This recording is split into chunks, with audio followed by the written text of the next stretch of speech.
স্বাস্থ্য ব্যবস্থা উন্নয়নের জন্য সমগ্র বাংলাদেশ ঘুরে এবং দুইজন মন্ত্রী তারা সপ্তাহে একদিন অফিস মানে ইভেন বন্ধের দিনে হলেও তারা ঘুরে টুরে হসপিটালগুলো দেখবেন এবং প্রয়োজনীয় স্বাস্থ্যসেবা নিশ্চিত করার জন্য দেশের মানুষের যা করা দরকার তাই করবেন, সেই রকম নির্দেশ দিয়েছেন।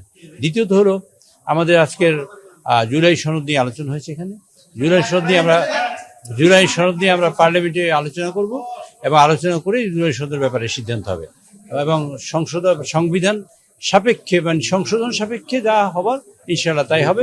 এই বিষয়ে আলোচনা হয়েছে। আর 3 নম্বর হলো 300 বিধিতে মাননীয় যোগাযোগ মন্ত্রী আজকে একটি বিবৃতি দিবেন। সেই বিবৃতি হলো যে আমাদের একটি বাস নদীতে পড়েছে এবং রেলে কিছু অ্যাক্সিডেন্ট হয়েছে, এই সংক্রান্ত বিষয়ে মাননীয় মন্ত্রী 300 বিধিতে প্রেস বক্তব্য রাখবেন। আর একটা সিদ্ধান্ত হয়েছে, সেটা হলো মাননীয় মন্ত্রী খনিজ সম্পদ ও জ্বালানি মন্ত্রী তিনি পার্লামেন্টে 300 বিধিতে বক্তব্য রাখবেন যে তেলের যে ক্রাইসিস এই মুহূর্তে এবং আমাদের কোনো তেলের সমস্যা নেই এবং তেল পর্যাপ্ত পরিমাণে সাপ্লাই থাকার পরেও একটা কৃত্রিমভাবে এইরকম একটা সমস্যা সৃষ্টি করা হচ্ছে, যাতে এইটা না হয় এ ব্যাপারে সকলকে সচেতন হওয়া এবং একটা প্রয়োজনীয় ব্যবস্থা গ্রহণ করার জন্য মাননীয় প্রধানমন্ত্রী আজকে নির্দেশ দিয়েছেন সকলের জন্য। তাহলে জুলাই সনদে ভবিষ্যৎ সংসদের হাতে ছেড়ে দেওয়া হয়েছে না, সংসদে আলোচনা হবে, এটা তো সংসদে হাতে যাবে। সকল সমস্যাটাই তো আমরা সংসদে নিয়ে আসবো, সমাধানও করবো সেখানে আলোচনা করে।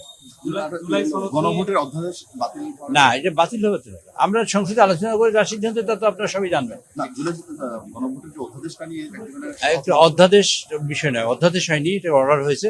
কাজে এই সংখ্যা এগুলো তো আইনি বিশ্লেষণ, কিন্তু কারণ আইনি বিশ্লেষণ অনুযায়ী পার্লামেন্টে আলোচনা হবে এবং সেগুলো যা হওয়ার তাই হবে ইনশাআল্লাহ। পার্লামেন্টের স্ট্যান্ডিং কমিটি হওয়ার কথা ছিল। পার্লামেন্টের স্ট্যান্ডিং কমিটি প্রথম সেশনে সাধারণত হয় না, দ্বিতীয় সেশনে আমরা করবো, কারণ পার্লামেন্টের পারফরমেন্সের প্রশ্ন আছে, কে কোথায় কি করে সব মিলিয়ে দেখে আমাদের মহিলা মেম্বাররা আসবেন, এইসব মিলিয়ে ইনশাআল্লাহ হোপফুলি যে সেকেন্ড সেশনে আমরা করবো।